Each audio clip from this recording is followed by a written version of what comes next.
Assalamualaikum warahmatullahi wabarakatuh. Kami di sini akan sedikit menjelaskan tentang pelecehan seksual. Pelecehan seksual adalah tindakan yang terkait dengan seks yang tidak diinginkan, termasuk kepada permintaan untuk melakukan seks atau perilaku lainnya secara fisik maupun verbal yang mengarah kepada seks.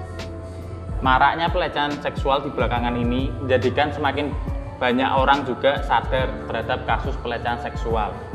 Meskipun sudah banyak kasus pelecehan seksual yang terjadi, masih banyak juga orang yang kurang sadar tentang kasus pelecehan seksual dan cenderung malah menyalahkan korban. Saat ini banyak anggapan keliru masyarakat Indonesia terkait pelecehan seksual. Menggoda perempuan sendirian dianggap biasa saja. Pelecehan seksual terjadi karena pakaian yang digunakan korban.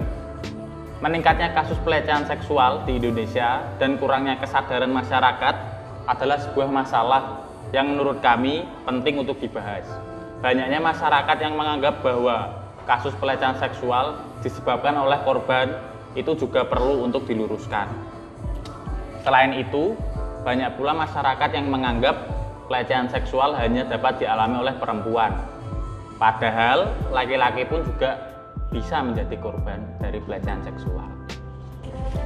Berdasarkan survei dari Koalisi Ruang Publik Aman atau KRPA, 3 dari 5 perempuan atau 64% serta 1 dari 10 atau 11% laki-laki pernah mengalami pelecehan di ruang publik.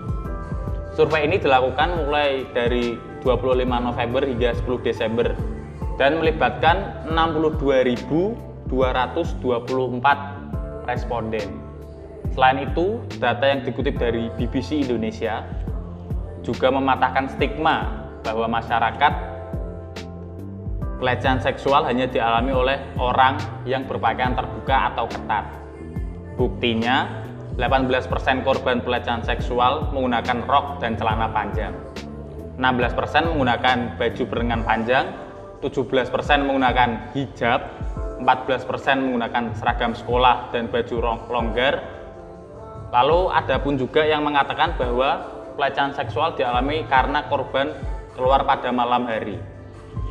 Padahal data menunjukkan bahwa pelecehan tertinggi terjadi di siang hari dengan presentase 35% sore, 25% malam, 21% pagi. Sedangkan pelecehan seksual pada ruang publik terjadi berupa 60% verbal, 24% fisik, dan 15% visual. Adapun juga 5 transportasi umum dengan persentase pelecehan seksual tertinggi, yaitu bis 36%, angkot 30%, KRL 18%, ojek dan taksi online 18%. Dan taksi konvensional 6%. Sedangkan 3 lokasi dengan kasus pelecehan seksual tertinggi adalah 33% jalanan umum, 19% transportasi umum. Termasuk seperti halte. 15% ada sekolah dan kampus. Pada saat kasus pelecehan seksual terjadi, korban hanya bisa pura-pura bodoh, yaitu sebanyak 38%, serta 36% mengolok dan mengumpat. Walaupun banyak yang mengabaikan 40% dan bahkan menyalahkan korban sebanyak 8% ketika pelecehan terjadi. Namun banyak juga yang membela korban, yaitu sebanyak 22% atau menenangkan korban sebanyak 15%. Sikap ini harus ditumbuhkan karena 92% korban merasa terbantu jika kita bela.